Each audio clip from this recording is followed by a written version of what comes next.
Kita tidak bosan-bosan cerita ini karena ini khazanah kita.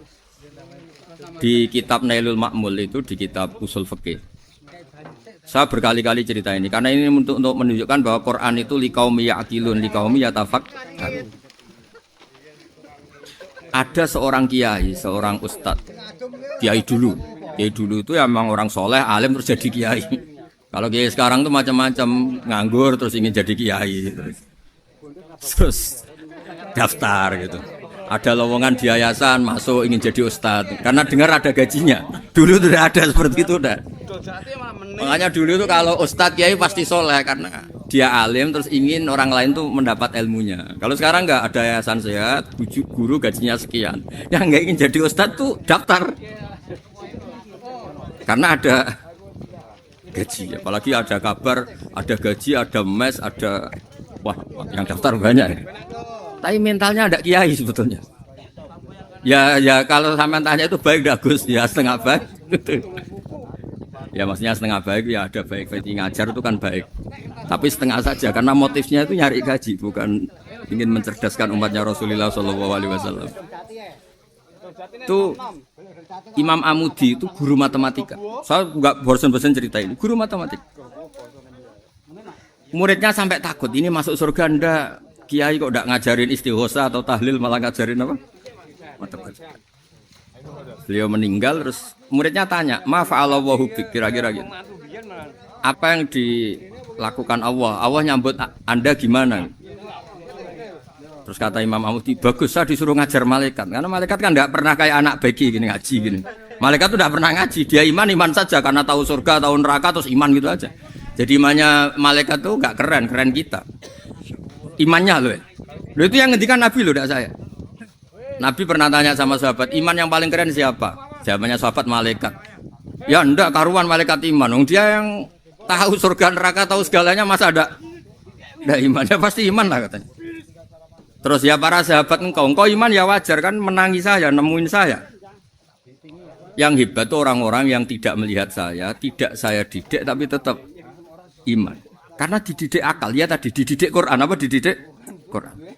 Sama siapa? Teks bahasa Arabnya masang. Terus Imam Amudi kata Allah, suruh dia ngajarin para malaikat cara menemukan saya. Malaikat dikumpulin terus Imam Amudi disuruh ngajar. Sama singkat kata-katanya Allah di mimpi itu. Istadilla ala wahdaniyati. Bi hadrati malaikati. Tolong ajarkan cara menemukan saya padahal Anda ini manusia yang tidak melihat saya. Anda di Jakarta kan hanya gedung-gedung. Paling jadi khayal terus nikmat lah Anda ikut punya tapi ikut nikmati. Itu orang desa-desa kalau ke Jakarta itu pokrol. Wah, di Jakarta itu gedungnya tinggi-tinggi tidak kayak kampung sini. Lu udah ikut punya ikut bangga. Di Jakarta orangnya cantik-cantik, tidak kayak orang sini. Padahal dia ya dapat orang cantik gitu. Jadi Allah itu saking pinternya, miskin-miskin ya bisa berkhayal dan bahagia. Nah, itu alhamdulillah betul. Akhirnya itu apa ini anak-anak begini saya tak niati ngajar standar anak-anak akademik. Terus pertama yang diajarkan hanya bilang gini, sama siapa teknya? Ya malaikat wahi para malaikat. Terus beliau bilang, nisbatus naini wassalasah ila malanihayata lahu nisbatul far'i ilal asli.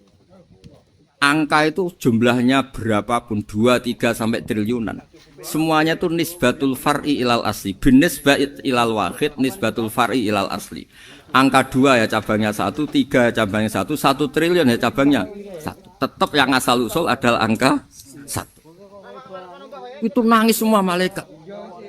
Cara Jawa itu mandek man kue iman kaya imanku. Makanya imannya umatur Rasulullah SAW itu PD-nya yakinnya kayak imannya malaikat. Kalau Tuhan itu 1. Karena angka agak bisa dimulai kecuali dengan angka 1. Makanya nisbatus naini wassalasah ila ma nihayatalahu iku nisbatul far'i ilal asli. Semuanya itu nisbatnya cabang ke induk. Berarti semua alam raya ini tetap asal usulnya 1. Yaitu qul huwallahu ahad. Nah, itu namanya akal. Umatnya Rasulullah itu ditinggali mukjizat akal lewat panduan Quran sehingga meskipun kita tidak menangi Rasulullah, tidak menangi sahabat, kita tidak tahu malaikat Jibril, tapi cara iman kita ini tidak kalah keren. Yakin hakul yakin. Terus kedua, gambar. Kamu gambar rumah, gambar hewan, gambar apa saja, mesti dimulai satu titik. Entah gambar kamu bagus, entah jelek, tetap dimulai satu titik. Nah, titik ini namanya nuqtatul wujud. Semua alam raya dimulai dari satu titik, yaitu nuqtatul wujud. Makanya Quran dimulai bismillah, dan bismillah itu dipilih sama Allah pakai pertama ba itu ada titik. Itu kata semua ulama.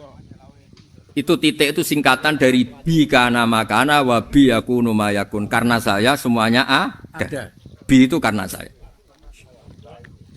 Jadi makanya santri-santri beki tidak usah bayangkan kamu jadi wali terus bisa terbang ke Mekah, tidak usah. Kalau terbang ke Mekah ya sudah umroh aja bayar. Kalau enggak ya maklaran KBH atau apa. Pokoknya cari gratis. Ya gratis kan ya. Dapat orang 10 gratis satu. Terus orang enggak umroh-umroh dirayu-rayu supaya umroh. Repot. Itu pelanggaran fikih itu. Kalau orang punya utang itu wajibnya hanya utang dulu gitu. Wah repot. Saya itu juga sering bingung di kampung-kampung. Gus sama umroh. Kenapa? Dapat gratisan. Minta uang saja buat nyaur utang, nggak boleh. Wah, secara fikih yang wajib itu nyaur utang bukan umroh. Nggak boleh Gus diminta uang, nggak boleh, harus umroh. Udah gitu saya ini bingung Gus mau umroh, nggak nikmati. Kenapa? Disuruh ngajar Gus. Repot semua kalau ibadah mergawe ya gini bingung semua. Ya saya mohon anak-anak BK semuanya yang seneng Quran itu harus seneng sampai kayak saya sehingga tahu. Mencari Tuhan dengan cara tauhid yang berbasis akal itu sedzahir imannya malaikat. Jika di kelas men iman itu manusia ulul ilmi, kita-kita yang nekuni ilmu itu nomor 1 prakteknya. Karena nomor 1 itu Allah karuan kan syahidah Allah kan enggak tertandingi syahidah wa annahu la ilaha illallah. Terus wal malaikatu, malaikat kan karuan karena langsung menyaksikan surga. Dan ketiga apa? Wa ulul ilmi. Berarti prakteknya kan nomor 1. Kalau kompetitornya semuanya manusia, ulul ilmi nomor berapa? 1 kan? Nah nomor 3 kan dari Allah, malaikat, ulul ilm. Berarti kalau kompetisinya antar manusia nomor berapa? 1 kan? Nah kenapa ulul ilmi di nomor 3 kan tapi dari Allah, malaikat, ulul. Kerennya kayak apa? Karena cara iman ulul ilmi itu enggak ada ragunya sama sekali. Kamu ragu enggak kalau 2 itu cabang dari 1, asalnya 1? Enggak pernah ragu kan? Semua gambar seruat apapun dimulai dari 1 titik, ragu enggak? Enggak kan? Nah, imannya umatnya Nabi karena dipandu oleh Quran itu seyakin itu, sehakul yakin itu. Nah, itu terus Jubair bin Mut'im jadi iman. Am khuliqu min ghairi syai'in am humul khaliq. Terus kata Allah lagi, kalau kamu tidak percaya saya yang bikin langit bumi ya gampang dong, kamu saja yang ngomong kalau kamu yang bikin. Paling orang sepakat kamu stres. Terus hanya ayat gitu, am khalaqus samawati wal ard. Kalau kamu tidak yakin Allah yang bikin ya silakan Anda klaim saja kalau kamu yang bikin langit bumi. Bala yukinun. Kamu juga gak mau kan dibilang stres. Ya, ini ngaji ilmu dulu nanti bagian terakhir ijazah. Bismillahirrahmanirrahim. Ini riwayatul Bukhari. Haddatsana Abdullah bin Yusuf, haddatsana Les, haddatsana Sa'id al-Maqburi an-Nabi Hurairah radhiyallahu anhu qala an-Nabiy sallallahu alaihi wasallam. Ma minal anbiya'i nabiyyun illa qad u'tiya minal ayat ma mithluhu amana alaihi al-bashar. Wa inna ma kana alladhi utituhu wahyan awhahu wa ilayya fa arju an akuna aktsarahum tabi'an yaumal qiyamah. Dados kita tahu semua nabi itu punya mukjizat. Ya, semua nabi itu punya apa? Mukjizat. Mukjizat itu hal yang luar biasa yang memastikan manusia itu tidak bisa menyainginya atau menandinginya. Dan rata-rata mukjizat Nabi dulu itu fisik. Misalnya ontanya Nabi Soleh itu kan onta tapi keluar dari batu, itu kan aneh. Aneh sekali. Atau tongkat Nabi Musa bisa simsalabim mengeringkan laut apa? Merah. Semua Nabi itu punya mukjizat dan semuanya berbentuk fisik. Kecuali mukjizatul Rasulullah Shallallahu Alaihi Wasallam itu berupa Al-Quran. Al-Quran itu konsep ilmiah. Terus kata Rasulullah SAW, tapi saya karena Quran itu justru berharap pengikutku besar dan sampai hari kiamat. Sekarang kita logika. Andaikan kamu punya tongkatnya Nabi Musa, kalau kamu suka uang, kepikirannya dijual apa dipakai? Kalau kamu suka uang, pakai. Kalau kamu ahli suudzon itu pikirannya ndak, ini asli ndak. Karena yang melihat di Turki itu ya sebagian gitu. Kalau yang suka perdukunan itu bayangkan tuh miliknya. Mungkin dipakai ngakali orang atau apa, pokoknya bayangkan tuh miliknya. Kalau yang kolektor pikirannya itu nanti ini laku berapa. Tapi kalau peneliti mungkin pikirannya itu ini asli apa ndak? Bukti aslinya apa? Repot lah. Lagi pula kalau kamu punya utang terus mau apa? Istri kamu marah mau apa? Kalau pakai tongkat. Nah, beda dengan mukjizatnya Quran itu semuanya nopo ilmiah. Orang yang sedang harmonis dengan istri bisa pakai ayat di antara ayat-ayat Allah itu apa? Wa ja'ala bainakum mawaddatan warahmah. Nanti kalau ditakdir cerai, saya tidak menyarankan cerai. Kalau ditakdir cerai, itu masih dimotivasi sama Allah wa iyyatafarraqa yughnillahu kullam min sa'ati. Jika suami istri itu cerai, jangan-jangan suaminya dapat istri lebih baik, istrinya nanti dapat suami lebih baik. Jadi yang masa lalunya dianggap prahara. Kan banyak orang suaminya meninggal ketika nikah lagi ditanya, kangen sama suami pertama, alhamdulillah ini lebih baik. Padahal suaminya yang meninggal itu berharap istrinya ini kangen, ternyata dia sudah syukur dapat suami yang lebih. Jadi Quran itu menunggui kita ila yaumil ya. Kita tidak bunuh diri, itu ya barokahnya Quran. Karena problem apapun kita dinasihati apa sabar, apa dinasihati sabar. Kan nggak mungkin kamu pegang tongkatnya Nabi Musa, punya masalah apa saja ngelihat tongkat, bisa apa tongkat. Tapi kalau Quran kan nasihat, solusi. Makanya Nabi berharap dengan Quran ini, saya berharap pengaruh saya, pengikut saya terbanyak ila yaumil ya. Terus beliau dikomentari begini sama ini Fathul Bari, sarahnya Bukhari. Al-muradu anna mu'jizatil anbiya inqaradat binkiradi a'sorihim falam yusyahidha illa man hadara. Problem mukjizat nabi-nabi dulu itu kan fisik. Sehingga yang tahu kalau Nabi Soleh punya unta yang ajaib itu yang tahu ya hanya yang hadir saat itu. Yang tahu kalau tongkat Nabi Musa bertuah itu juga yang tahu hanya yang hadir saat itu. Selebihnya tahu tongkat ya di museum. Tapi kalau Quran menjadi solusi, menjadi panduan, menjadi pegangan itu ila yaumil qiyamah. Kita beri contoh ya Quran panduan yang paling gampang misalnya. Dulu ini cerita ya. Dulu itu ada orang kafir cerdas namanya Jubair bin Mut'im. Itu saking pinternya dia, pinter juga tokoh. Itu sebagai delegasi pembebasan Asra Badrin. Jadi tawanan-tawanan perang Badar itu mulai dulu ya ada negosiasi mau dibebaskan.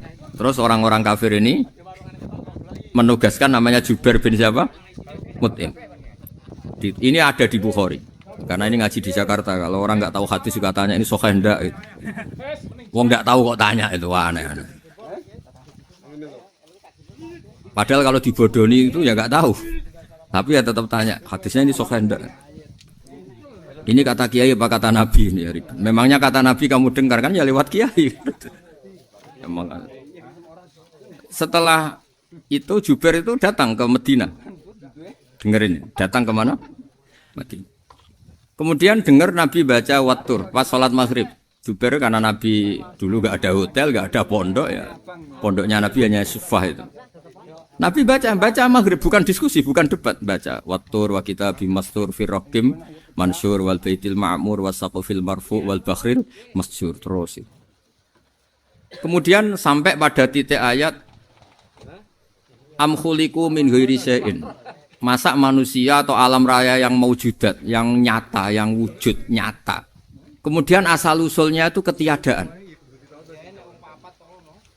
Ini kan hadhil alam maujud, alam ini kan nyata. Masa sesuatu yang nyata penciptanya itu tidak nyata. Jadi nggak mungkin ada faham nihilisme. Kalau faham nihilisme berarti melahirkan teori begini. Al-adamu yakhluqu maujudan, sesuatu yang tidak ada menciptakan yang itu kan akal nggak bisa nerima. Kalau sesuatu ini ada, penciptanya pasti ada.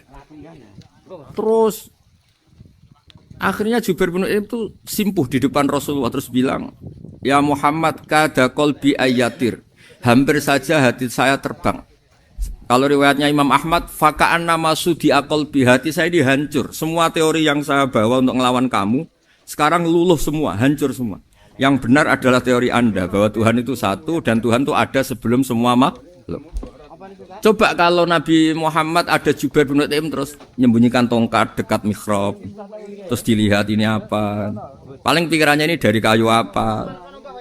Terus yang bentuk tongkat itu tukang pemahatnya siapa? Kok kurang keren kalau di Blitur gimana ya? Kan malah panjang.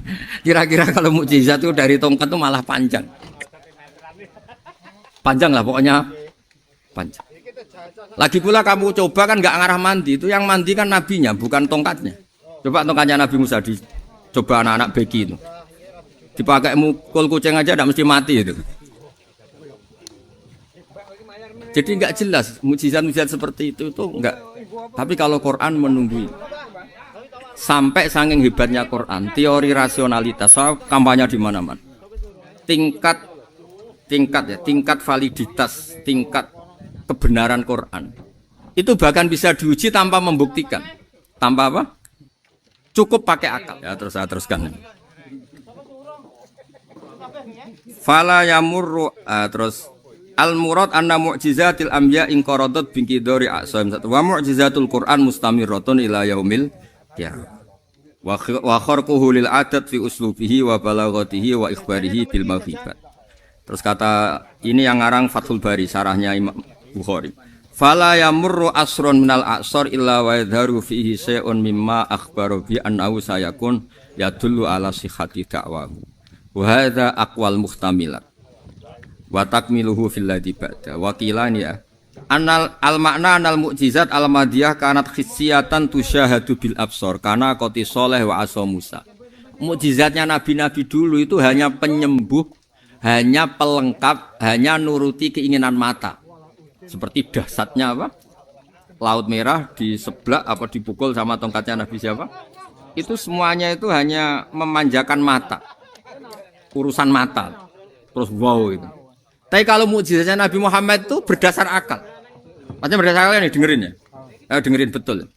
Ketika Laut Merah terus tersibak kan wow itu keren kan? Terus kita bilang menyimpulkan, wah kita tidak akan mampu.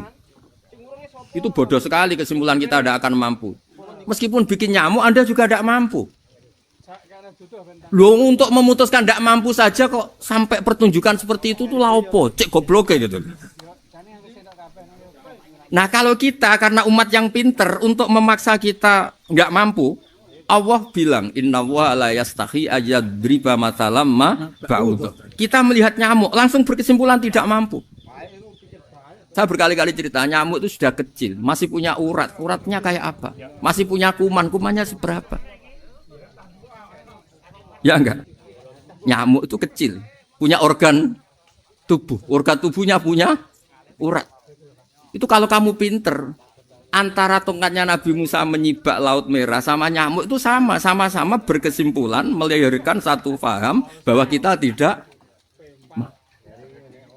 Loh, untuk memaksa tidak mampu saja kok nuju pertunjukan ada onta keluar dari batu Nakotu Soleh, ada tongkat yang bisa mengeringkan laut.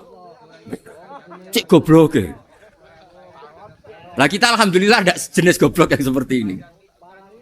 Untuk ikrar bahwa Allah itu hebat ala kulli syai'in, cukup lihat nyamuk, kagum kan? Sudah tidak usah bikin hidup. Saya berkali-kali mencontohkan. Para pemahat tak suruh bikin patung gajah itu mampu. Tak suruh bikin patung nyamuk kalau bisa. Nyari materi dari apa itu? Gampang mana bikin patung gajah sama patung nyamuk? Gajah, makanya Allah bikinnya contoh itu untuk ijaz itu pakai nyamuk bukan pakai. Itu kalau ustadz-ustadz yang agak jorok malah contohnya nyamuk Gus. Itu kecil. Itu kayak apa? Di dalamnya dia hamil. Itu anaknya kecil lagi, telurnya kecil lagi, itu gimana itu cara bikin itu? Makanya di sini ini ada kitab Itqon, itu komentarnya itu lucu. Ini kitab Al-Itqon karangannya Imam Suyuti. Ini persis komentar saya tadi ya. Kata Imam Suyuti, pengarang kitab Itqon, wa ya imma khissiyah wa imma aqliyah. Jadi mukjizat itu ada yang fisik, bisa dilihat indra, panca indra, bisa dilihat akal. Wa aktsaru mu'jizati Bani Israil kanat khissiyah li baladatihim. Bilada itu goblok. Wakil lati basoirihim. Dasar wong goblok. Mukjizat kok ngenteni sing wow. Maksudnya dasar untuk ngakui Allah hebat saja kok nunggu halal yang seperti itu. Paham? Mergo likil lati napa aklihim. Wa aksaru mu'jizati hadil ummah aqliyatun li farati dzakaihim wa kamali afwahihim. Dan mukjizatnya umat ini semuanya berdasar akal karena sudah cerdas. Jadi andaikan kita melihat tongkatnya Nabi Musa menyibak Laut Merah dengan melihat nyamuk, kesimpulan kita sama. Sama-sama wow, sama-sama keren, sama-sama memastikan kita tidak mampu. Makanya terus Quran menerangkan ya wa ma min dabatin fil ardi wala ta'iri yatiru bi janahihi illa umamun amsalukum. Jadi keseharian kita lihat burung kok terbang. Itu sudah ayatun min ayatillah. Paham nggih? Dados niki kudu bangga ditunggoni napa Quran, nggih ditunggoni napa Quran. Wa mu'jizatul Quran tusyahadu bil basirah fayakunu mayatabi'u li ajlihi aksar. Terus li annal ladzi yusyahadu bi ainir ra'si yang qaridu bingkiradi musyahidi. Sesuatu yang tampilan dahsyatnya itu disaksikan mata, maka itu bisa habis. Era tongkat Nabi Musa seperti itu habis enggak?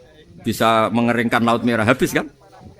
Tapi era mukjizatnya Quran ila yaumil qiyamah.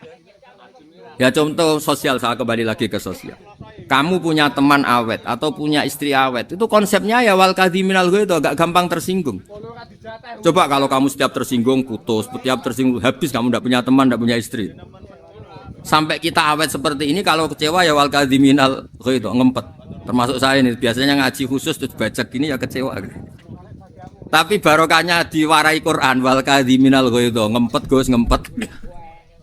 Terus kecewa sama teman, kenapa tidak putus? Karena wal afina aninna, sudah kalau kecewa maafkan. Coba kalau kita kecewa presiden demo, kecewa menteri demo, kecewa orang tua minggat, ya kalau dicari, kalau tidak kan malu. Saya itu punya teman tak tanya, kecewa Gus sama bapak itu, kenapa tidak minggat? Malu. Kenapa malu? Takut gak dicari. Itu orang tuh paling malu itu kalau keluar dari rumah nggak di. Saya punya teman lagi, saya ini takut mati Gus. Kenapa? Takut istri saya tidak nangis Gus. Itu kematian terburuk itu kalau mati tahu istrinya tidak nangis. Itu malu betul. Makanya jangan mati. Pokoknya pastikan orang sekeliling Anda nangis itu baru berani mati. Kalau tidak jangan. Ya jadi mukjizatnya Nabi itu luar biasa. Nah ini terus saya teruskan ya. Makanya mukjizat terbesarnya Nabi adalah Al-Quran. Karena Al-Quran itu cerita tentang hukum-hukum akal, cerita tentang logika-logika peradaban. Misalnya logika peradaban, contoh paling gampang. Di Quran itu ada sekian ayat yang Allah cerita peradaban. Misalnya wa ahsinu innallaha yuhibbul muhsinin. Itu dikutip terus kemudian disimpulkan dalam peradaban. Kata Sayyidina Ali karramallahu wajhah ngendikannya gampang. Ahsin man syi'ta takun amira. Kamu berbuat baik saja sama seseorang, maka otomatis kamu akan jadi pemimpinnya. Ada orang nggak tamat SD, nggak tamat papa, gobloknya minta ampun. Tapi karena gaji seorang pakar, kamu tak gaji 1 bulan 1 miliar, perusahaan saya jadikan besar. Itu dikongkan ngalor ngidul ya nurut. Hanya karena dia ihsan. Terus wastaghni amman syi'ta takun nadhira. Saya ulang lagi. Wastaghni amman syi'ta takun nadhira. Dan kamu jangan butuh orang lain, siapapun dia, maka kamu akan setara. Misalnya ada menteri orang antri mau salim, tapi kamu tidak butuh kan tenang saja. Tapi kalau kamu butuh, habis kamu. Ya kan? Kamu tidak butuh seseorang, maka kamu posisinya akan setara. Kamu harus sopan karena punya utang jasa. Kalau nggak punya apa-apa kan setara. Ya enggak? Misalnya kamu jajar rektor atau jajar menteri, jajar apa saja. Kalau kamu tidak punya utang kan, kamu jajar menteri tidak punya utang. Sama jajar satpam tapi punya utang, takut mana?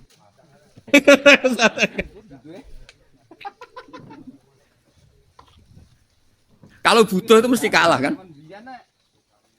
Ada pejabat misalnya nggak begitu cantik sama perempuan cantik yang kamu butuh ingin dicintai, takut mak. Padahal nggak jelas orang ini pangkatnya apa. Jadi dalam hukum sosial itu kata Sidin Ali, wastahni aman syi'ta takun nadhira. Kamu jangan butuh seseorang maka kamu akan setara. Terus yang terakhir, wahtas ilaman syi'ta takun asiro. Asiro pakai sin. Dan silahkan butuh seseorang maka kamu akan jadi budak dia. Ya coba misalnya Anda seorang profesor, seorang alim, seorang getop. Misalnya mencintai janda di ujung kampung sana, jalan kaki 2 kilo. Padahal itu gak tamat SD, tapi gara-gara seneng. Kacau kan? Logika kepangkatan hilang semua kan? Jadi itu hukum peradaban. Itu mewakili isi-isi sosial yang diterangkan Quran. Ya, jadi paketnya 3 tadi ya. Ahsin man syi'ta takun amiro. Kamu berbuat baik sama seseorang maka kamu bisa memimpin. Wastahni amman syi'ta takun nadhira. Kamu jangan butuh seseorang maka kamu akan setara. Mbok kamu ketemu orang terkaya di dunia. Yo ketemu orang terkaya di dunia, kamu jejer, kamu tidak butuh dia. Tenang kan bisa setara kan? Tapi kalau butuh harus sopan, ngajukan proposal, harus berakhlak karimah. Makanya sekarang Anda kok berakhlak kenapa? Ternyata mau nyalek. Biasanya Anda berakhlak kok berakhlak. Ada apa ini? Makanya guyonan di Rembang itu Beb Husen. Kalau ada orang mendadak sopan sama temannya, temannya curiga. Kok tumben sopan? Mau utang ya?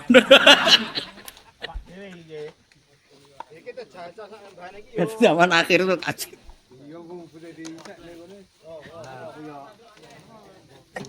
Ya di semua daerah gitu ya sama Pak Rektor ya. Kalau ada teman biasanya nggak sopan kok sopan, itu temannya curiga. Ini Pak Rektor UI ini kok tumben sopan, ada apa ya? Karena di mana-mana orang butuh itu pasti beretika. Kamu punya teman paling berdua, kalau mau utang berakhlak gak? Atau misalnya kamu punya adik cantik terus punya teman berdua, kalau cinta adik kamu berakhlak gak? Biasanya nggak sama sekali nggak berakhlak. Gara-gara butuh menjadi berakhlak. Ya jadi hukum sosial itu ya kuncinya 3 tadi. Ahsin man syi'ta takun amira. Wastahni amman syi'ta takun nadhira. Terus wahtas ila man syi'ta takun asira. Kalau kamu butuh seseorang pasti kamu dibikin hina. Asir itu tawanan. Nah, Quran itu bicara sosial itu lengkap. Dan itu yang nunggui kita. Kita punya tetangga yang kurang baik, ya seneng. Punya tetangga baik, ya seneng. Kata Imam Syafi'i, saya berkali-kali cerita. Kok seneng semua Imam Syafi'i? Ya bagus lah. Kalau yang seneng saya enak lah. Dijak jagongan, dijak ngopi enak. Yang nggak seneng saya, gak ngarah utang. Uang itu nak, kamu punya tetangga gak seneng kamu. Aman kan? Aman. Gak akan pinjem uang kan, pinjem mobil. Uang gak seneng kok. Makanya Imam Syafi'i itu kalau ngedikan luar Syafi'i, diceritain orang. Ya Aba Abdillah bagiannya. Ya Aba Abdillah orang itu gak seneng kau. Bagus lah. Loh kenapa bagus? Waman asa'a ilaika faqad atlaqaka. Orang yang gak seneng kamu maka membebaskan kamu. Gak akan pinjam uang, pinjam mobil, gak akan ganggu waktu kamu kan gak seneng. Justru yang seneng-senengi masalah pinjam terus. Imam Syafi'i itu orang yang anggap dunia itu selesai. Ada yang cerita, ya Aba Abdillah, orang yang tadi cium tangan engkau, yang hormat engkau, di luar maki-maki engkau. Ngerasain kau, ngata-ngatain kau. Ya bagus lah. Kok bagus gimana? Berarti saya wibawa, depan saya tidak berani. Berarti saya wibawa, di depan saya tidak berani. Berarti itu makomnya sudah kulillah sumadarhum fi khawdihim yal'abun. Sudah dunia itu selesai. Sudah agak penting semua. Nah itu kalau kamu anak-anak bagi ahli Quran sudah ayatnya kulillah sumadarhum fi khawdihim yal'abun. Sudah lihat Allah saja agak penting makhluk-makhluk itu. Dah makhluk semua agak penting, sepenting Allah. Nah, kita ini ditunggoni mukjizat seperti itu. Bayangkan misalnya kita ditunggoni tongkatnya Nabi Musa. Saya ngajar di sini terus ini tongkat. Terus nanti yang tanya, Gus itu kayu apa, Gus? Nanti yang kolektor tanya itu harganya berapa, Gus? Ruwet apa? Terus yang ahli suudon itu asli enggak, Gus? Wah. Yang ahli suudon kan mesti tanyanya gitu, itu asli enggak, Gus? Repot pokoknya. Tapi kalau Quran kan jelas. Napa?